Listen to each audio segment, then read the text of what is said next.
And it's been amazing, too, the value of Facebook for this ministry, because it is a free and effective way of advertising. You know, when people post about the Widowhood workshop events, then that lets other people know about the existence of this ministry. And it is very, very helpful for people to post about the ministry on Facebook. As a matter of fact, David did that last night, and there was somebody from, it was Jackson, Missouri, that posted on there, and he had heard me speak at Branson, Missouri. I was in Branson, Missouri Monday and Tuesday and Wednesday before I started driving this way on Thursday, and he said, this fellow from Jackson, Missouri, because of David's post, said he had heard me at the Branson, Missouri Abundant Living Retreat, and they were talking about maybe having a widowhood workshop there. So, you know, David's post with the Northwest Church here kind of helped to bolster the possibility of doing a widowhood workshop there in Jackson, Missouri. So that kind of thing is very, very helpful, and it's really very valuable to the ministry for people to talk about it privately or publicly on Facebook or privately in phone conversations, personal conversations, whatever. I wanted to give a bowl cozy out. Like I said earlier, these were given to me by a lady up in Michigan, and it's even got this thing here, this note she gave me with every bowl cozy I give out. This bowl cozy is handmade with 100% cotton. It is microwave safe. Simply place your bowl of food in the cozy and reheat as usual. Remove the bowl with the cozy to avoid burning fingers. Reversible cozy is machine washable. And I think this is cute. The last comment is also good for holding cold bowls of ice cream. So these are bowl cozies. Now, I want somebody to tell me the most, I want to know about the most pitiful honeymoon ever. Now, let me, who can tell me about their honeymoon? And if you went to Paris, you're kind of eliminated, okay? Or even if you went to Las Vegas, you're eliminated. When my wife and I got married on August the 19th of 1972, we got married in the afternoon. The ceremony was at 1:30, and after the cake and punch reception, we hit the road for Henderson, Tennessee, because I was going back for my second year of college, and she was going to work full-time and support us while I was a full-time student and then a part-time worker.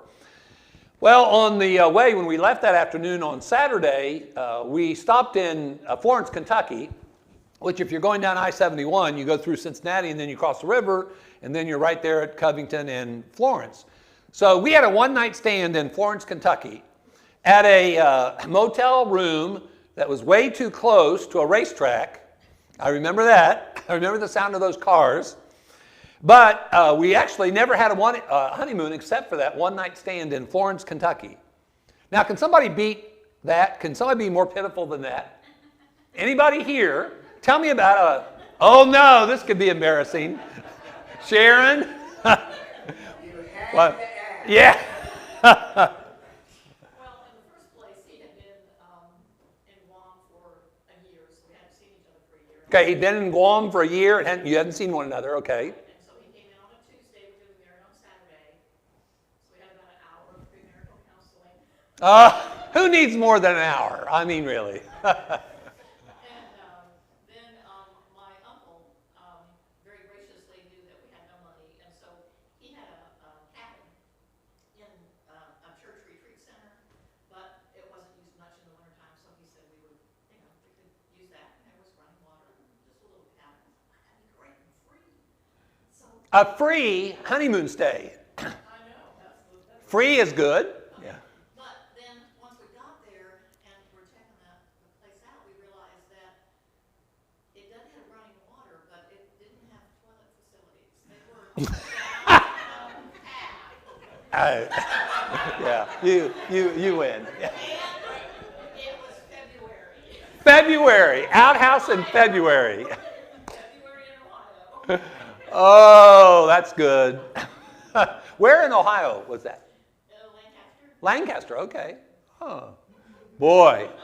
Oh. And that's all you need to know. Yeah, that's enough. Oh. In West Tennessee, they have a history of marrying pretty early in life. And this one lady told me about, she was 13 years old.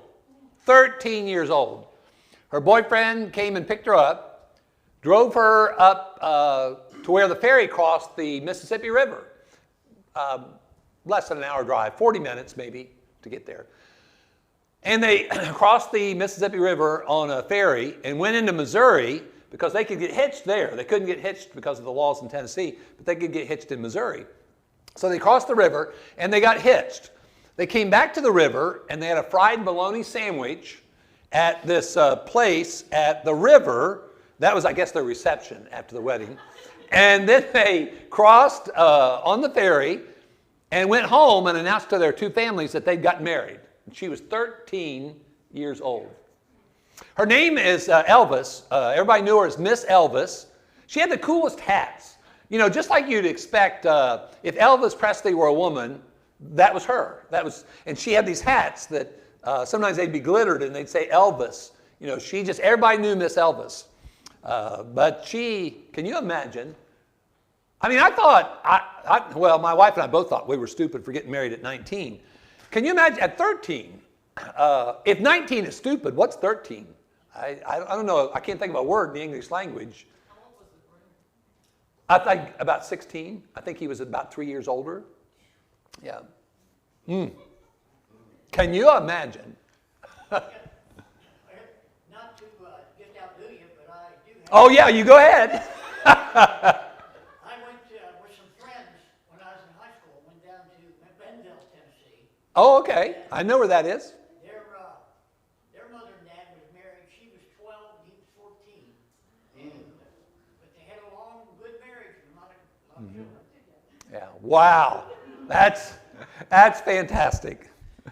Oh, hey, who here has the most grandchildren? Who has the most grandchildren? Give me 3. Anybody have 3? At least 3? Okay. How about more than 3? 6. Okay. Anybody more than 6? Oh, 6? And whoa, you definitely win then. Okay, this came from Abby. Abby is my granddaughter. She lives in Villa Rica, Georgia, and she made this. And she is my youngest grandchild. She is 6 years old. Yeah. I have 5 grandchildren, and she is 6 years old. I'm going to save that other one. Well, let's go ahead and get started. Now, we've eaten. It's afternoon, and I understand that this may be a struggle.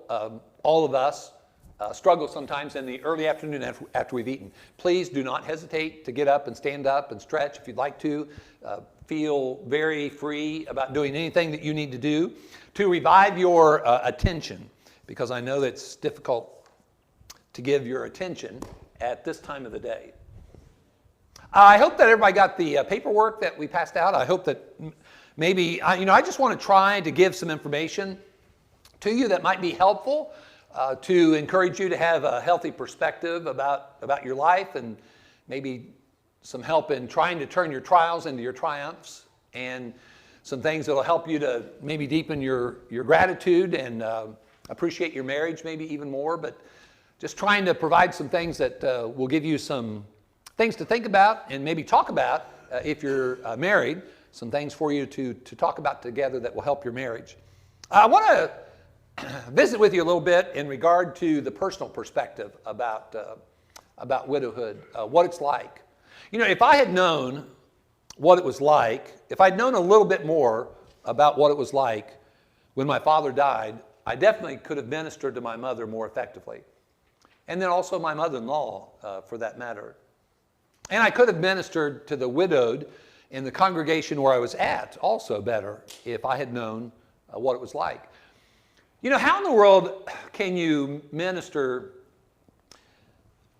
If you wanted to minister effectively to a drug addict, how could you do that without becoming a drug addict? Do you have any suggestions? If you wanted to minister to people who were struggling with drug addictions, you didn't want to become a drug addict to learn about it that way, how would you learn some things that would help you minister to them more effectively? Talk to those who have experience. Exactly. Talk to people who are going through the experience. That's a way of researching and gathering information. Okay, what else might you do? Probably every one of us is addicted to something. Yeah, that's probably true, yeah. I was addicted to cigarettes at one time. Mhm. I know what that fool that was. Yeah. I was quit. That's a very strong addiction. Yes, very sure. Can you think of anything you might read that would be helpful to you? I'm currently reading a book by the father of an addict and what he went through trying to recover, help his son. Okay. So Sharon's reading a book about the father of an addict and what that is like. See, you don't have to be one to serve effectively a person in that life circumstance. The same thing is true about widowhood. You don't have to be widowed to minister effectively to the widowed. But what would be really good is to become more informed, and then being more informed, you can effectively minister to that person and find ways to become informed about their life circumstances. One of the wonderful stories I have in the Widowhood Workshop experience is out in Alamosa, Colorado. That's almost at the New Mexico border. It is over 7,000 feet above sea level. It's a desert between mountain ranges. So, as a matter of fact, if you go on the internet and you Google Alamosa, Colorado, it will say, quote, the coldest city in the contiguous United States, unquote. In other words, in the lower 48, when you take the whole annual picture, it's the coldest city in the lower 48 states. There's a congregation of the Lord's Church out there, the San Luis Valley Church, and they had me come over and we did a widowhood workshop, an extended one from Sunday to Wednesday. And they have a local widowhood ministry that was launched after that widowhood workshop. It is overseen and directed by a young couple. A young couple, and they're ministering to the widowed. And you don't have to be widowed to minister effectively to the widowed. The ministry that's going on in Stantonville, Tennessee, and in Henderson, Tennessee, is both being overseen and supervised by married couples, not by widowed people. The one in Mechanicsville, Virginia, outside of Richmond, is being overseen primarily by a widow who is being assisted by the local preacher. You don't have to be widowed to minister effectively to the widowed, but finding out about widowhood and finding out about its impact in life, talking to people who are widowed, you can learn a lot to help you to minister effectively. Hopefully, this might help to open your eyes in regard to life after loss. The big question, what is it like if you've never experienced it? What is it like? Well, what I'd like for us to do, it's not moving, Rob. Is it on green, the side button? There we go. Before we get into some of the details, I want to tell you about Millie.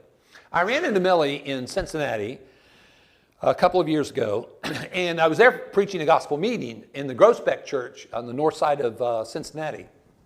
And Mark Phillips is the preacher there, and Mark came to me and said, hey, there's this lady, this 90-year-old plus lady, she wants to take you out to lunch.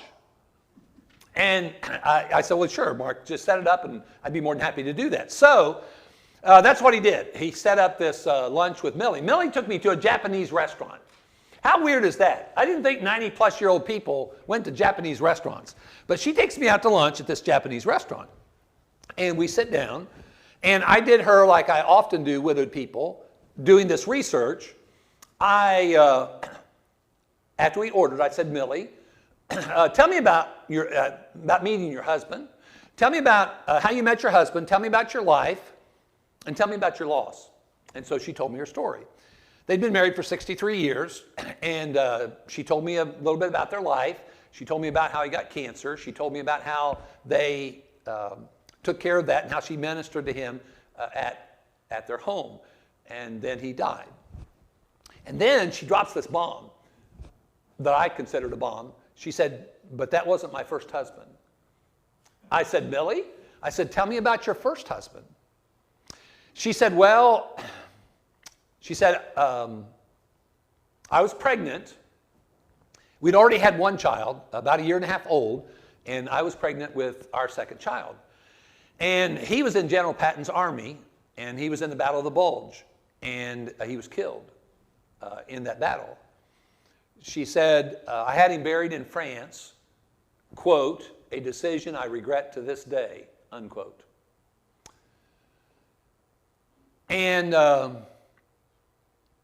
after that visit with her that day, I couldn't help but constantly think about this. She was 19 years old. She had about a 1.5-year-old child, and she was pregnant. Mid-1940s. How does that kid survive? How in the world did she survive that loss? It was a few years after that she met this other fella, and they were married. He embraced her children, and they had 63 years in that second marriage. I call her my favorite widow. No offense to other widows that I've met, but I call her my favorite widow because her story is so inspiring. Uniquely, she died on July 4th. She died last July 4th. Mildred Hartman. I will never forget that lady. There are some great stories of love and loss, and some great stories of love and loss and love again, and some stories of love, loss, love again, loss again, love again. There's all kinds of interesting stories. There's a real value in sitting down and talking with somebody who's gone through a significant loss in their life and talking to them about what that's been like. There's a tremendous amount of inspirational value as well as educational value in talking to people about what they've experienced in their life. What are the risk factors of becoming widowed? Well, the first risk, if you get hitched, if you're never hitched, you're never going to have to be worried about being widowed. You know, insurance companies talk about risk factors. Well, the first risk factor is getting married. But you never think about being widowed, do you, when you get married? I mean, who would? You don't think about that. But twice in the ceremony, usually there is that phrase, until death do us part. But that's just a passing reference. We don't talk about it or think about it after that point. Well, the first thing is you get married, but then you have to stay married. Not everybody stays married.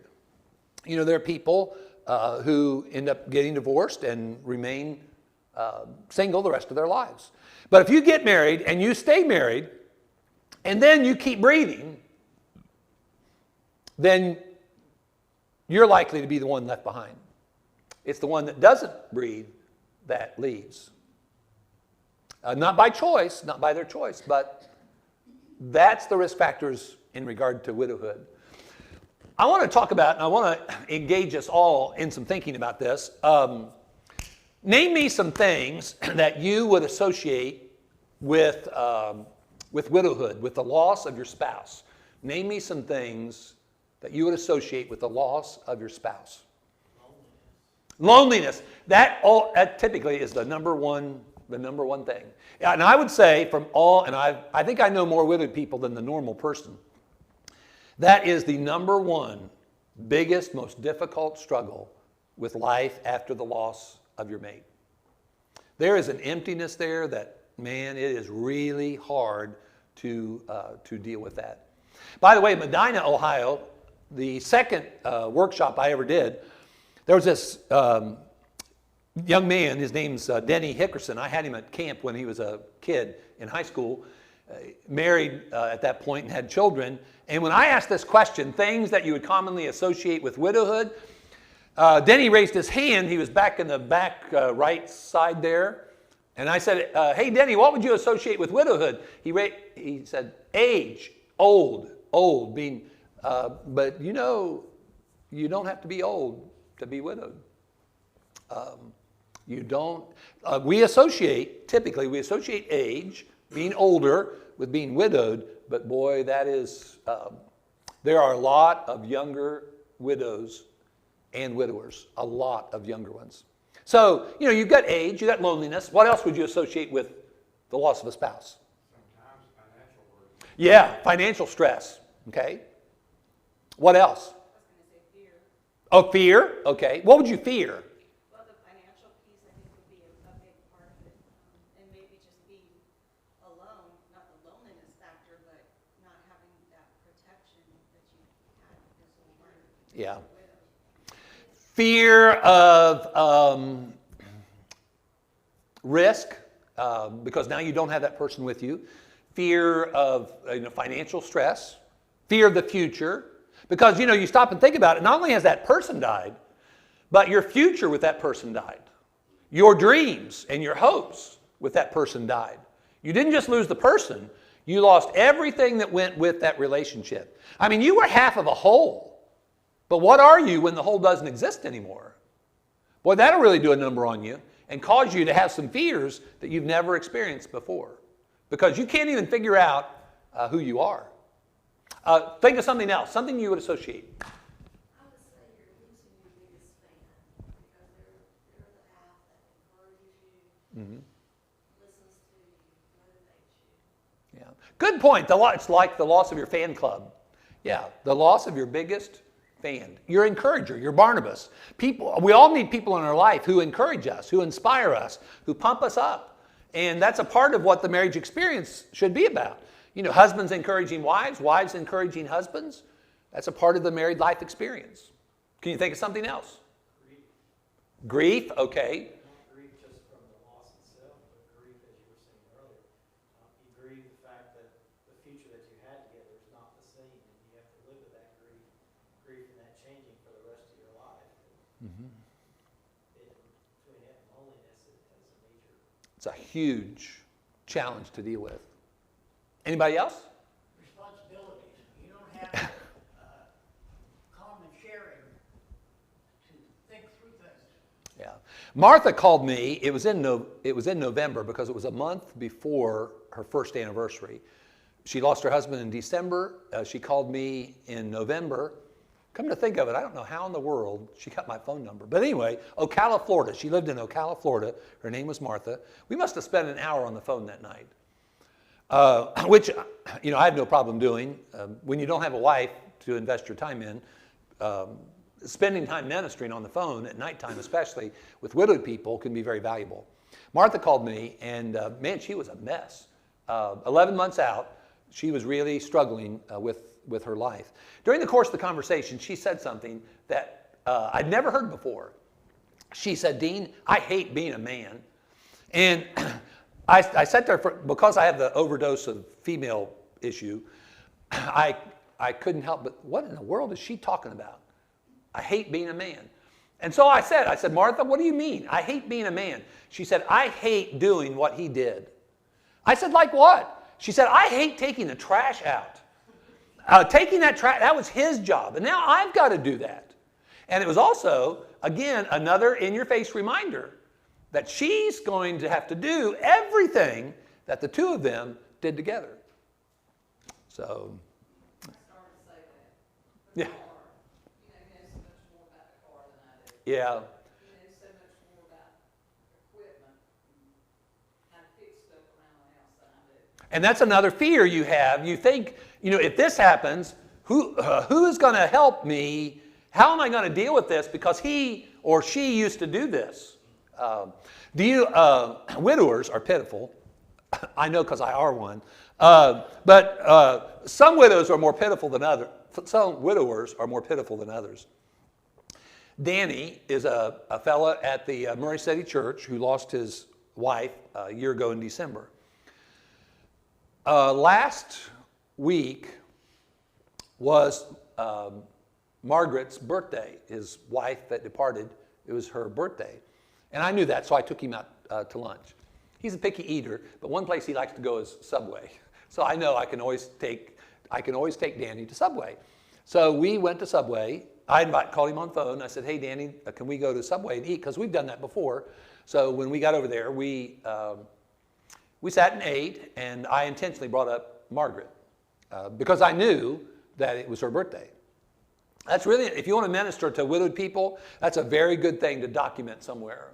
The wedding anniversary, the birthday of that person who's gone, that's very important information to effectively minister to widowed people.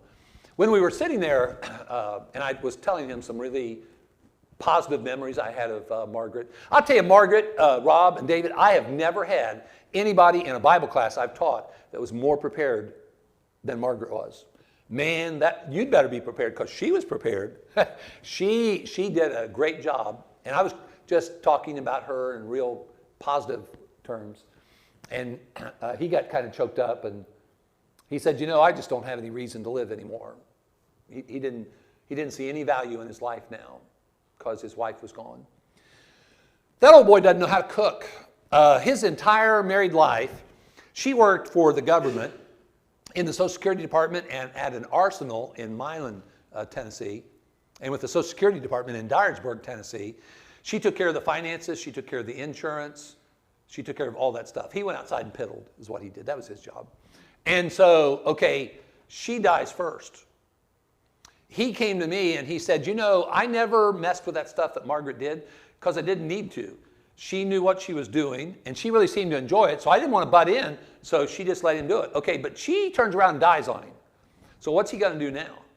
He didn't know a lick about the finances, about the insurance, about the taxes, about the retirement, and he doesn't know how to cook. So he comes to me and asks me for recipes. I love to cook. My wife trained me good. About probably 20 years before she died, at least 15, we did a lot of cooking together. And so I really enjoy, cooking to me is kind of therapeutic. I don't clean up the kitchen. I hate that part, but I love the cooking part. But so, you know, he's asking me for recipes. And if I ever make chocolate chip cookies with pecans in them, I always make sure I take some and give them to him or go visit with him. He's really struggling. And a lot of people at church didn't know that. And so I went to some people and I alerted them to how much he was struggling. Because if the only time they saw him was at church, they'd never know that stuff. That we sometimes in the church have a very superficial fellowship. You know, on our good day, we recognize, I should know you. We recognize faces. If we're lucky, we remember names. And we talk about the weather, you know, but what about real fellowship? I mean, where you actually get to know the person better. We need to do a better job. Let me share with you a list of some of the things you just mentioned. Grief is the experience that we have, the journey that we have after we lose something of value. Maybe no tears, maybe tears, a lot of heartache. Do you know some people can't cry? Physiologically, they can't cry. Now, again, because of my overexposure to the female gender, primarily, I'm more emotional than the typical male. Some days I wish I was the typical male. But I can cry at the drop of a hat. You know, it's just a very easy thing for me to do. But some people, do you know some people don't cry? And they literally can't cry. And we need to realize that. People are different. There's a heartache that you've never experienced before. Bobby Denton is famous. He's a member of the Lord's Church in Muscle Shoals, Alabama, at the Highland Park Church of Christ. And he was the reason I did a widowhood workshop there, as a matter of fact, because of his contact. He called me on the phone one day because a widow had given him my name and telephone number, and he called me. And that's how that relationship started. Well, one day, I ate lunch with him down at Muscle Shoals. And he looked at me across the table, and he said, Dean, he said, I thought I knew heartache. But he said, I really never knew heartache until my wife passed away. He took her to the hospital for a normal surgery. And she tanked and lasted just a few days later and died. He showed me a picture of her on the gurney headed to the operating room. And she looked as normal and healthy as any of us. And he lost her. He said, I took her to that hospital for a surgery, not to die. He is the longest in the history of the state of Alabama. He has the longest history in the entire state of Alabama in the legislature. He is the longest serving state senator in the history of the state of Alabama. He knows heartache now. He's really struggling in his life. Heartache like you've never experienced before. You have questions that you've never thought about and never asked before. You might have a faith struggle that you've never had before. Mark 9, verse 24, that father who brought that afflicted son to Jesus. Lord, I believe, but help my unbelief. Did he have faith or did he not have faith? He said, I believe. But see, he was struggling with his faith. His life circumstance as a father with a child afflicted to the degree that child was afflicted caused him to have a faith struggle in his life. And it's not uncommon to have a faith struggle with a widowed person who's been a Christian for a number of years. Loneliness is without doubt the biggest, most difficult problem that the typical widowed person experiences. You have an identity crisis because a lot of your identity is associated with the fact that you're the husband or the wife of somebody else. When that person no longer exists, what are you? Who are you? And so you struggle with developing identity. And there may be financial jeopardy involved, as we mentioned. And you're dealing with forced change, which means you're going to be in a transitional mode for quite some time. You're going to have a dependence that you need to recognize. A widow lady who wrote one of the books out there on the table said that every widowed person ought to have a board of directors. I have a board of directors. Well, I have a board of directors for the Widowhood Workshop Ministry. Then I have a board of directors for my life. My life board of directors are my 3 daughters. And I bounce things off of them. And then we need to have a board of directors for our life, somebody we can go to about financial issues, and somebody to go to in regard to health things. You need key people in your life that are kind of like your board of directors to help you with the reality that you have a hard time sorting things out and making wise decisions. So instead of doing something foolish, then use the board of directors so that you can make wiser decisions, because your ability to think isn't what it used to be because you're so emotional. You have a stress level you've never had before. You might be dealing with anger. It might be anger because that person had the gall to leave you. Now that may seem crazy to some of us, but that's not an uncommon thing. He left me. I wish I had a buck for every time I've heard some woman say that. He left me. And you think about these losses of a spouse by virtue of suicide.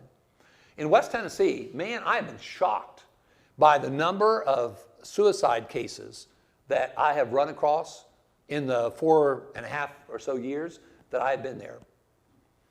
He took his life. He left me. And man, the anger sometimes you can have in regard to the person who left you. People can be angry at God and upset with God because sometimes they can be just like Job and Job's 3 friends. They can have a skewed view of the circumstances, and they can draw conclusions that aren't consistent with reality. God, why did you do this to me? You know, that's what Job, he believed in his heart of hearts and head of head, he believed God was doing that to him. Now, he still didn't turn his back on God, but he believed God was doing that to him. He had a skewed view of things that really made it more difficult for him to deal with his difficult loss or losses.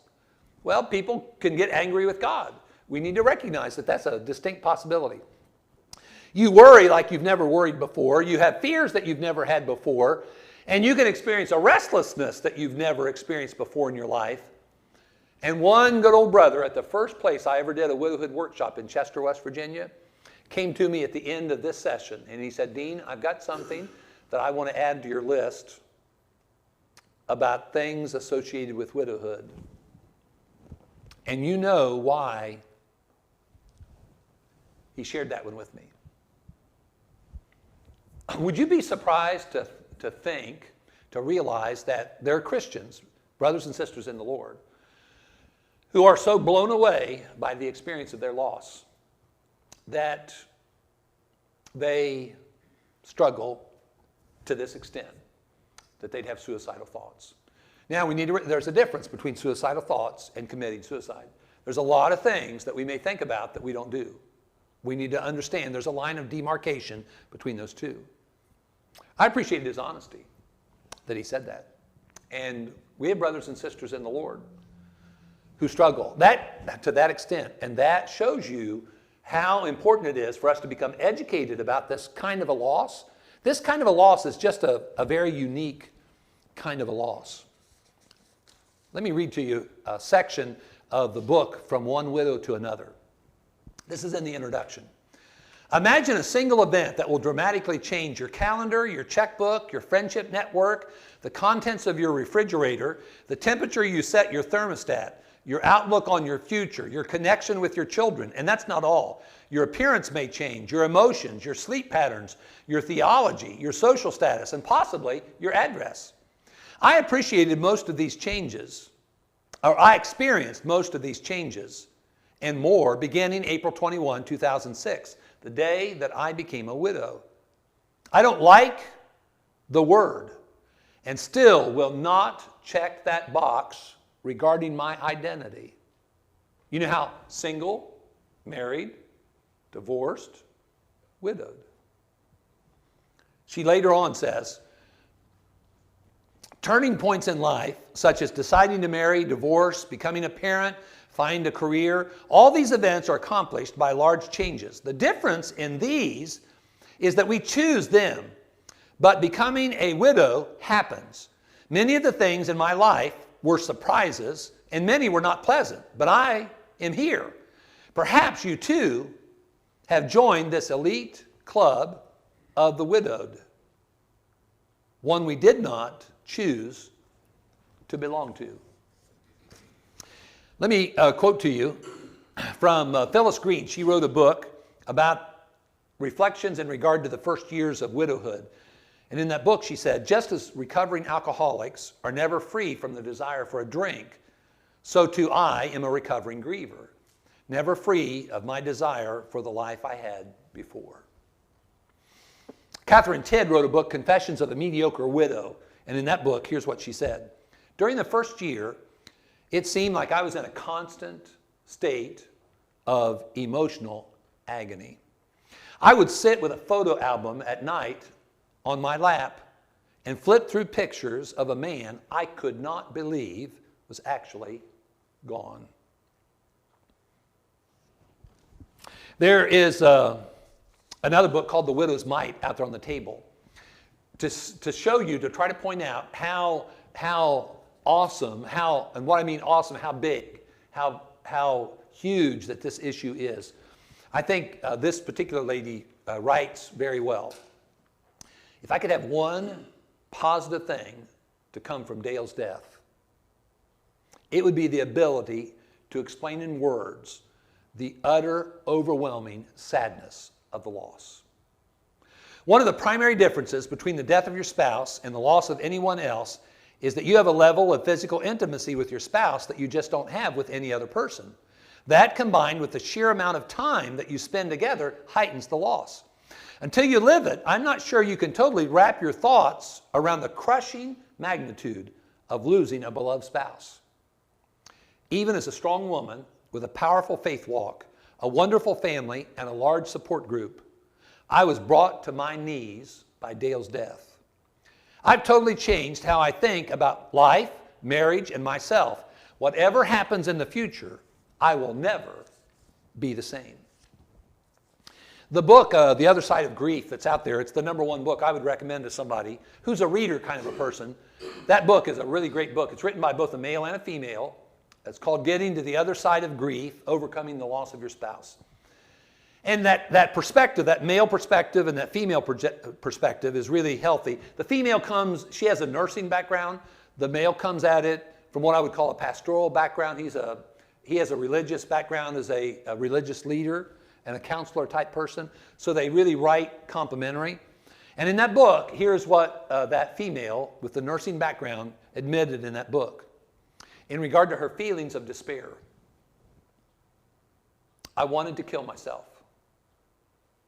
This is a faith-based person with a nursing background. I wanted to kill myself.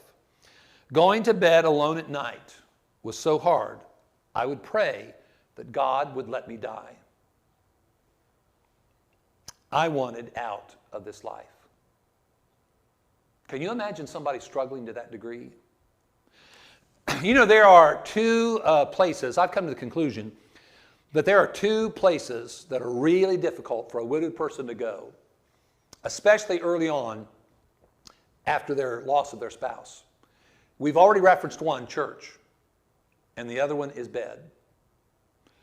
Have you ever thought about every night Every night.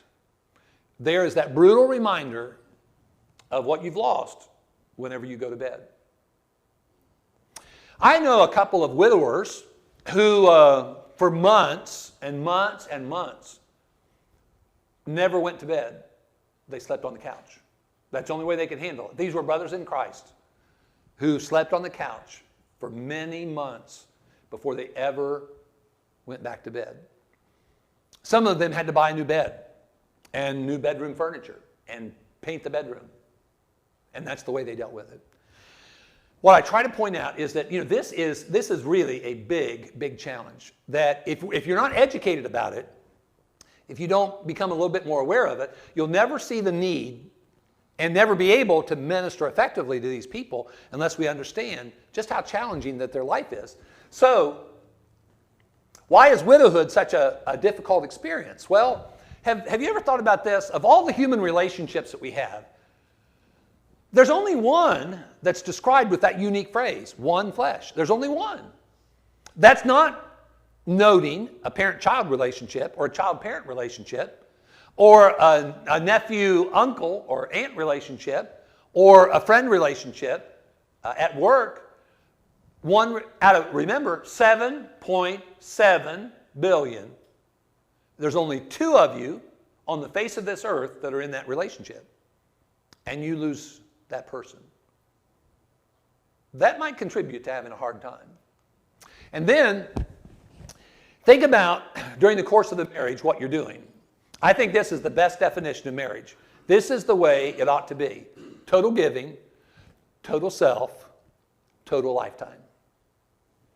If there was ever a good definition of marriage in the divine perspective, that's it. I challenge every married person who's sitting in this room to have this kind of a marriage. You know what this kind of investment will do? It will create a magnificent marriage. It won't create a perfect one because every marriage has 2 flawed people in it. So perfection is not a possibility, but magnificence is. I'm of the opinion there are 3 kinds of marriages. I think every marriage can be categorized in one of 3 ways. Number 1, it's miserable. Number 2, it's mediocre, ordinary, average, run-of-the-mill. How much do we glorify God if we get hitched and our marriage is a miserable marriage or a run-of-the-mill marriage? In what way have we glorified God in our marriage if that is the kind of marriage we have? If we're Christians, what we ought to shoot for is a magnificent marriage. And the way to get there is the total giving of the total self for a total lifetime. And what's really neat about that is when you've got 2 people who are doing that, you're receiving more than you're giving. You're receiving more than total. I mean, you're investing, but it's more blessed to give, isn't it, than to receive. And that's not just true with money. That's true in regard to relationships. You give, and then you receive, and you always receive more than you give. You want a better marriage? Don't start with your partner. Start with you. And like Emerald would say, kick it up a notch. Let's get a little bit better here. Let's work on this and have this kind of a marriage. So you do this, and then the marriage doesn't exist anymore. And you've been wholeheartedly investing yourself into that marriage. You talk about emptiness, that is serious emptiness. Like there's no way you've ever experienced before. Well, widowhood is unique because if you've noticed, we're unique. As a matter of fact, I understand I'm not a science person. I've got a daughter who is, but I'm not a science person. But I understand about this DNA stuff, and I guess we've got different DNA. We're unique. Our fingerprints are unique, aren't they? Well, our life after loss is going to be unique too. There's going to be some things that are going to be unique. We're individuals, so that's going to make this life after loss unique. Relationships are unique too, aren't they? Some people are very outgoing. Some people are more quiet. Introverts, extroverts. So relationships are different. Families are different, aren't they? And how families handle things is different. You know, I've got a friend in West Tennessee who lost her husband of many years. And one of the things that really hurts her, greatly hurts her, is her children and her grandchildren will not reference their father and grandfather in her presence. And that frustrates her and at times angers her. It hurts her that they're living as if he never lived, he never existed. That's the way that family is rolling. She's trying to correct that. She's trying, but I'm not sure how much progress she's made. Families are different, how they handle stuff. Then also, how about how long the person has been married? You know, that would matter. And then when you stop and think about it, all the experiences that go with whatever your timeline is, and then you think about faith and degrees of faith. You know, in some marriages there is no faith. In some marriages there's a significant amount of faith, and there are varying degrees of faith. So there's all kinds of things that are going to impact your widowhood experience. Let me tell you about the young lady who lives about 8 miles north of me, and her husband, a farmer, and he came in and ate lunch, and he went back out, and he started doing some welding on this diesel tank that he would use to go out to the field to fuel his farm machinery out in the field. And he went out to do some welding on that diesel tank. Well, that tank had about 3/4 full of diesel fuel in it, which is not a problem if you're doing welding around that. But that tank also, in addition to having 75% diesel fuel in it, had a pinhole leak. And it blew up. It blew the building up. It blew his body out of the building. Can you imagine, as a young lady in your late 20s, I think 29, 28, she sees her blown out husband's body in the yard. She runs and dampens comforters and blankets and takes them out and throws them on her husband's body. He's life-flighted to Memphis, about 80 miles away, and he dies about 24 hours later. They've got a huge farm, all kinds of farm machinery. It is in the fall, about a month before harvest. Whew! You talk about stress. What was really neat is the Crockett County, Tennessee farmers gathered together. They went out there with it was such a touching thing. They went out there and they harvested all of her crop. They not only harvested their own crop, they went out and harvested her and her husband's crop. Cynthia is her name. I can tell you about this another young lady who had been married a little over 1,300 days. I know that because she wrote a blog after her husband died. Her husband's name was Bradford. He was traveling in Trenton, Tennessee, in Gibson County. After 1,300 days, he had a horrible accident and he died. And she's widowed in her 20s after 1,300 days. I can tell you about this young lady who's a teacher in a faith-based school in southwest Georgia who every day at lunchtime called her husband. And this one day in November, a week before Thanksgiving, she called and talked to him. When she hung up the phone that day, she was concerned. She went to the car, but it was a 45-minute commute from the school where she taught to home. She got in the car and she started heading home. She called her father, who's a law enforcement officer. She said, "Dad, please go to the house. I'm concerned about him." When her father got to the house, he had taken his life. Here she was in her late 20s with a young boy. I can tell you about the church secretary in Sebring, Florida, who, an older couple, he goes out to one day to work in his shed out in the backyard. And he dies out there. I can tell you about this couple down in Florida who moved up to Virginia. And they moved up to Virginia because they had a son up there and some grandchildren. And they got situated up there. And it was like a couple of years later, he gets diagnosed with cancer and dies a few weeks later. Their social connections are in Florida that they've cultivated for decades. And now they're way up in Virginia. Boy, that was a hard loss. I can tell you story after story after story about these people who have varying timelines, varying personalities, that have now the unique experience of living after their loss. At some point in time, what the widowed person has to do is they have to realize that there's a fork in the road. Now, no telling how long, there's just no telling how long that it may take before you get to this point. For some people, it might be several months. For some people, it might be a few years. But after loss, you come to a fork in the road. Now, if I had made just a fork in the road like you commonly see with a sign, maybe you wouldn't have remembered it, but hopefully you remember this. You see that unusual sign of a fork that we would eat with sitting there. You've got to understand that you're alive. It's the other person that died. So what are you going to do with your life? I don't know if you noticed the banner out there on the wall, out there where we picked up our food. It said, "Don't die until you're dead." There are 3 mottos with the Widowhood Workshop Ministry. That's one of the 3. Don't die until you're dead. The other person died. Now, sometimes when that other person dies, you feel dead. For a while, you're going to feel dead. And you may even want to be dead.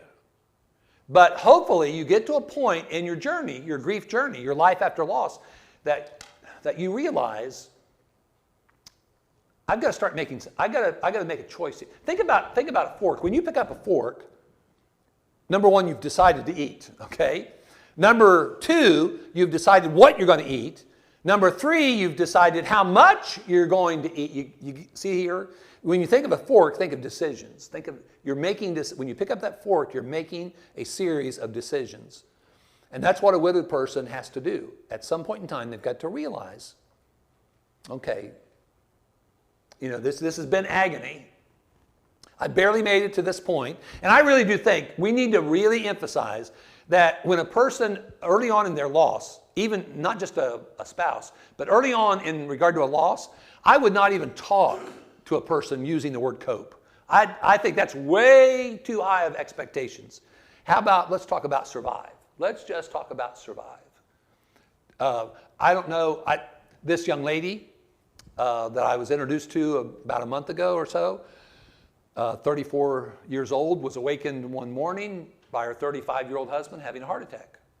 She wakes up, gives him CPR, calls the son, calls 911. She ends up being a widow at 34 years old because her 35-year-old husband has died. She's in a secret Facebook group that I have for widows and widowers in Churches of Christ. There are 130 people in that group now. And they're ministering to one another, encouraging one another, helping one another. And one of the things we've been doing in that Facebook group is we've kept trying to encourage her, just breathe, don't, baby steps. All you got to do is survive. Just keep breathing. Once you put a series of those survival days together, you're going to, hopefully, at some point, you're going to say, okay, I'm going to start coping with this. And you're going to rebuild your social network. The typical person who loses their spouse loses 75% of their social network. That blew me away when I read that. There's a lot of reasons for that. One of the reasons is they don't know what to do with you. They're scared to death of you. They don't know what to talk about. They think if they're in your presence, they have to talk. And so it's really complicated. So when things are complicated or we're uncomfortable, what do we typically do? Yeah. Because who goes and embraces uneasiness, Now, you can do that, and we should. We should do that. But if we allow our instincts to drive us, what we'll do is we'll back off. Well, there you've got that person. There they are. All A-L-O-N-E.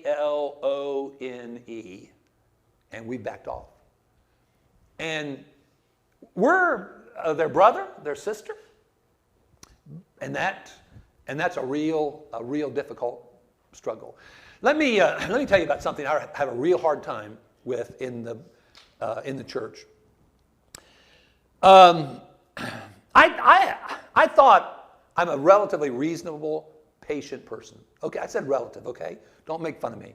Relative. Okay. Remember, I'm a control freak in recovery. Okay, cut me some slack.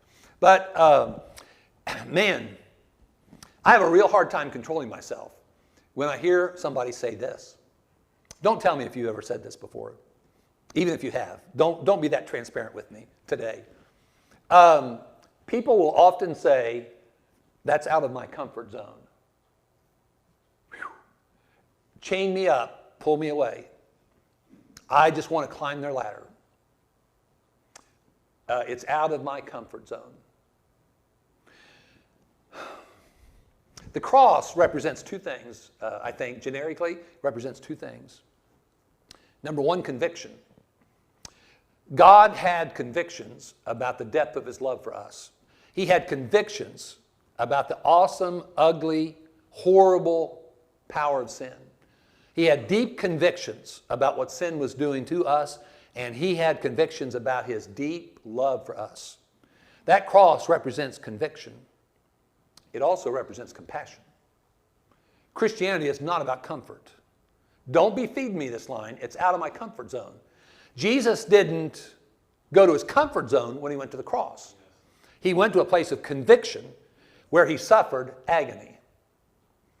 You know, it really doesn't speak well of our Christianity if we back away from a challenging, uncomfortable situation because it's outside of our comfort zone. What does that say about our love, about our compassion, and about our faith?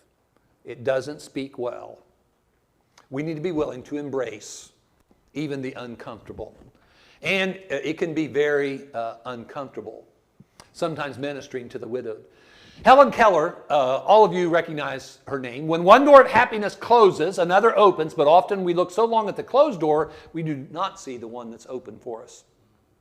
That observation is made out on a little picture frame sort of a thing out there on one of those two tables of mine. Boy, there is so much truth to that. When that person dies, the only thing you can do as a human being is stare at the closed door. As a matter of fact, you stare at the closed door in disbelief, in shock that that door is closed. And then you kind of get a grip, and you even maybe go to the doorknob, and it's locked. And then you got to deal with that. It's a closed door that's locked. And then you look up there, and it's deadbolted. That sucker isn't going to open. It's a closed door, totally closed door. And that is, when that person passes, that's what you do. For however long you need to, you just stare at that closed door because that's reality.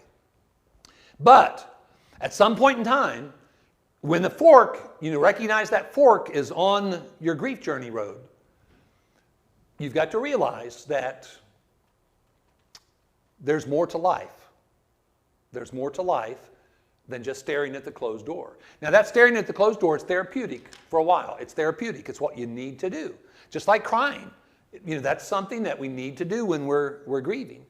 We need to do whatever we need to do to survive so that we can get to where we can cope. But it's just a real struggle.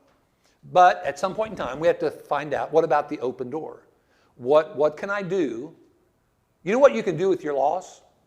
No matter what your loss is, child, grandchild, spouse, parent, whatever. Use your loss for the glory of God and for the benefit of others.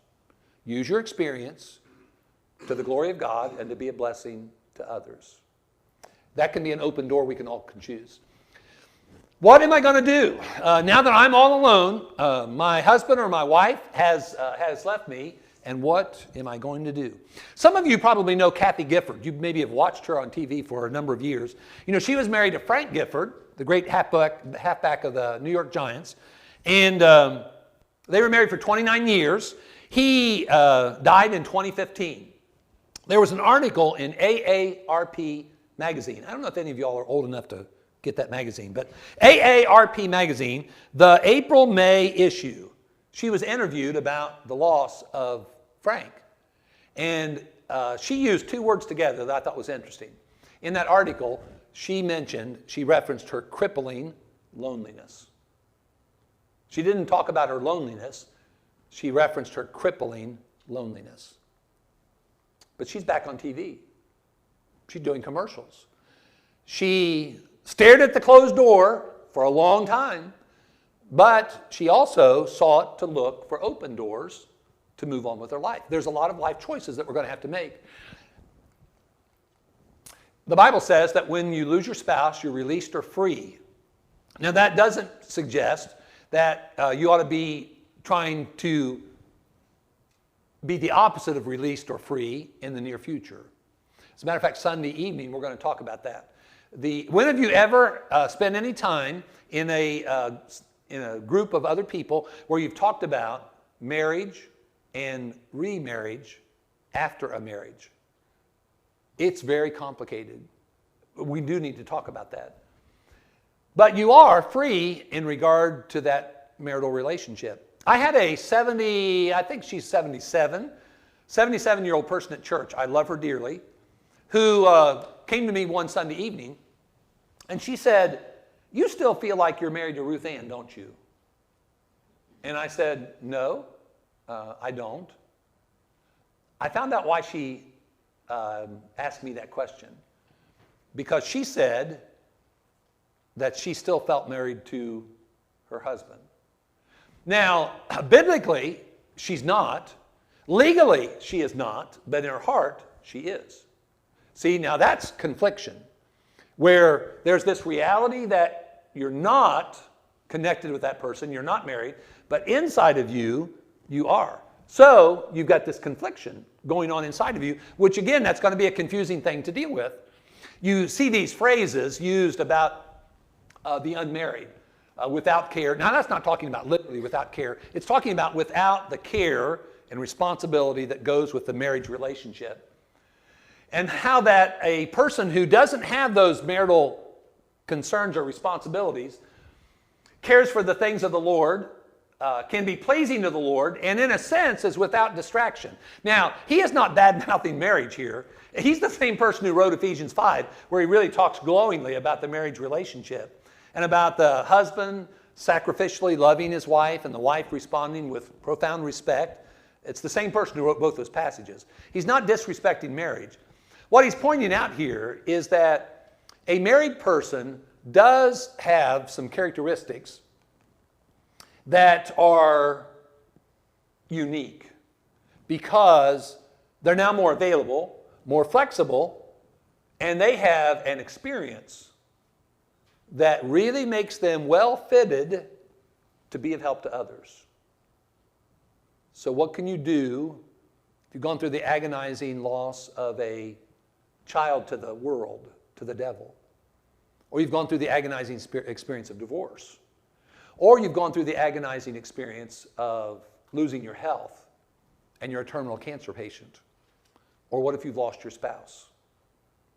Use it for the glory of God and the benefit of others. Well, here, a person who's lost their spouse, all that time that you've been investing, all that energy and all that effort, not to mention the money, you know, the presents on the silver anniversary thing? Well, you know, you've done all this investing, but now you don't have to, it doesn't exist anymore. So what can you do to use your present situation for the glory of God and the benefit of others? Widowhood is not just a time of grief. It's a time of transition, a time of adjustment. It's also a time of opportunity. So what can you do to use this opportunity to be of help to others? What you got to develop eventually is some sort of a new normal, some sort of a new beginning. It's a new you. You're a different person now. No human being faces a crisis, experiences crisis without being changed. We are changed. Now, we don't have control over our circumstances. We do have control over how we are impacted by our crises that we experience in life. We choose that. So if we make good choices after our crises, and we decide that some way, somehow, we're going to use this crisis that we've been through, or these crises, for the glory of God and the benefit of others. And that's how the Widowhood Workshop Ministry got started. It was January of 2014, about 3 weeks after my wife passed away. I was sitting in an empty house in Northeast Ohio. It was cold outside. It got dark early. And I did something I've never done before in my life. I've never experienced since either. I sat there in an empty house and said out loud, "What is wrong with me?" I was a mess, and I knew I was a mess. What is wrong with me? And then, of course, when you struggle like that, you go to the internet. That's the place. You go to the internet. And so I started doing searches, searching for what is available, what are we doing to minister to the widowed. And you know what I found? Pretty close to nothing. And I thought, you know what? We need to change that. So I sold this concept to my daughters. The grandchildren were a piece of cake. That was easy. And I thought, you know, we can be the people that maybe we can start planting mustard seeds to grow compassionate ministries, so that these people who are going through this critical time in their life, maybe we can help them. Maybe we can use our loss of your mother, your Nana, my wife, for the glory of God and to be a blessing to others. We can do that with all of our crises, with all of the things that we struggle with in life. That's the choice that we ought to make in our life. And I'd really encourage all of us to have that kind of a mindset. We've got to make good, healthy decisions. And maybe we need to do that with the help of others. Anybody comment, observation, question? You've been so good. I know it's a struggle, after lunch especially. Anybody? Okay. Rob or David, however you want to finish things up. Tomorrow morning, we are going to talk about praise the Lord no matter what. That'll be a study in the book of Acts. Then the Sunday morning sermon will be what I ought to do when I'm overwhelmed. And then Sunday evening, we're going to have an open discussion about the subject of marriage and about remarriage, and some things that ought to be thought about and talked about before you ever go into a second marriage, whether you're talking about after a divorce or after a death. And it really will be the kind of thing that if you know anybody who prospectively is likely to get married, that Sunday evening session will be a really good session, because a lot of it will zone in on what marriage is, that total giving of the total self for a total lifetime. Yes, sir.